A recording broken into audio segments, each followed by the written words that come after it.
While our men and women have grown bigger and stronger, so have their playgrounds grown. We've turned our golf courses into thirsty brutes, but with that growth comes stagnation. There may be no more than a handful of courses being built in America today. So where do we go? The longtime team of Ben Crenshaw and Bill Coore have designs on the past. I caught up with Ben at the first tee event in Pebble Beach and with Bill at their new project at Bandon Dunes. This has been our idea of the perfect course for decades. Manicured, well-watered, thousands of truckloads of turf sculpted into a rolling paradise. No price too high. But the current economy has forced both owners and designers to turn back to nature's own handiwork. When I was 16 years old, we played the country club in Brookline. It was very, very natural, extremely natural. And the holes were not like they were from somewhere else. It looked distinctive to that particular area, which is basically a British Isles concept. They simply used the land that they had and made a hole out of it. That's their tenet. And, you know, we ascribe to that, very much so. If anything that my partner Bill Coore and I like to do is take a suitable piece of land and do very few things to it. Because it will remain natural, or hopefully natural looking. That's what you try to strive for. And it will be unique. Your golf course will be unique than anyone else's. Bill, what lights your fire when you come to a place like this? What charges you up? Oh, Jim, this is back to the very birth of golf here. This is a direct link into 500 years ago in the very beginnings of this game. So this is the type of ground that if you're in our business, the business of designing golf courses, you search for no matter where in the world. It's the thing you covet most, with the opportunity to work with this type of property. It's an interesting collaboration. While the two-time Masters champion certainly sees this as a par 3, played from this tee box, maybe with a little left-to-right movement, the longtime architect sees it as a par 3, but he also sees that as a par 5 going that way, and this is a par 4 going that way. So it's the player and the router working hand in hand. We were talking about routing, Bill, and it always fascinates me with architects and how they can see a piece of property, and all of a sudden it becomes a golf hole. I mean, what did you see with this par 3 at the preserve, and as opposed to what it is now? When we walked this, most of these holes that you see, we saw just as they are. Now, admittedly, the bunkers weren't there, right, and they weren't golf holes, but to us, they looked like golf holes. They were ready-made. They were sitting, waiting. People say, well, how do you see that? It's a product of years of study, but at the same time, it's just the sense of being open-minded, allowing a piece of land to guide you. The detail features are where a golf course is really fascinating. They're very minute details. The edge of a bunker, or the corner of a dog leg, or an edge of a green. Certainly Ben is extraordinarily artistic. He's an amazingly artistic guy, and he's seen so many courses. So it's a process of all of us together saying, this is what we think could happen here, and this is what we think is the best, not only appearance, but strategy and playing characteristics for the hole.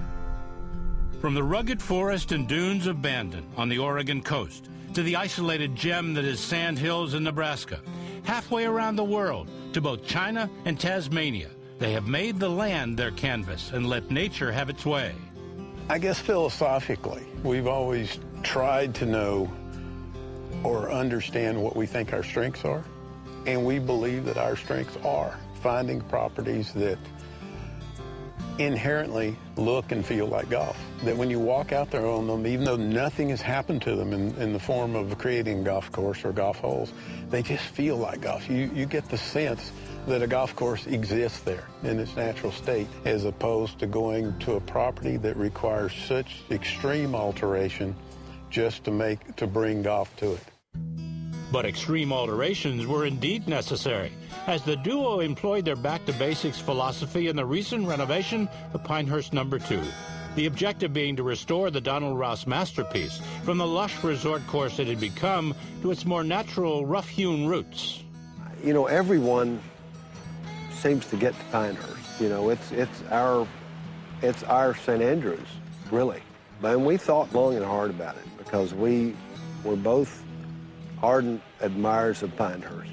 We definitely wanted to leave the same golf course, but different appearance. We had basically thought that it had too much grass, where a lot of times it was sand, exposed sand and pine needles and wiregrass in a more rustic appearance. You start taking out pretty grass and restoring sand and wiregrass and what some people might think of as not quite so pretty. You know, this place lives by its resort play. How will this be received? And the Pinehurst people were just saying, no, you need to do what's right for this golf course. We talked about it. Everyone said, we're good with this. Proceed. Proceed, not with abandon, but with freedom. So with all of this in mind, where is golf course architecture going? I would like to say I see it going to the past, literally going back, just for the cost issues and the simplicity of when golf was just played in a much more simple environment. Less money expended on building courses, less money, far less money, I hope, spent on maintaining them, to be able to bring the cost down to allow people to play golf more. I'm worried. I must tell you, I'm very frankly worried. Now, I'm worried about that we're not growing golfers. I think our golf courses are getting too difficult. I've always said it's the easiest thing in the world to do is to build a hard golf course. It's pretty simple, really. You want people to come back, but you can't give people insurmountable obstacles. They'll go for something else. So it has to be an element of pleasure in it. One of the new arguments concerning growing the game is making it more fun. And to that end, the PGA of America and the USGA are advocating tee it forward, moving players to advanced tees according to their handicaps. That's just one area where golf might be headed, one of many. Another is the growing list of great young players taking the tee. A roundtable glimpse of the future coming up next.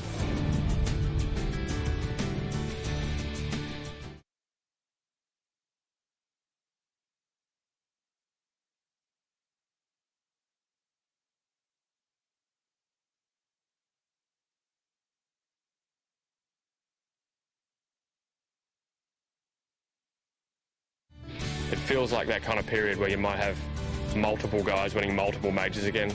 To me, that's what it feels like anyway. There's going to be no obvious clear best. There might be 6 or 7 or 8 or 10 guys who are truly winning all the big tournaments. That's the sense that I feel. But I mean, who knows? There's probably a 19-year-old hitting balls today that we've never heard of who's even better than all of us. When you first learned how to play golf, everyone said your prime was in your 30s, and now there's no age for that.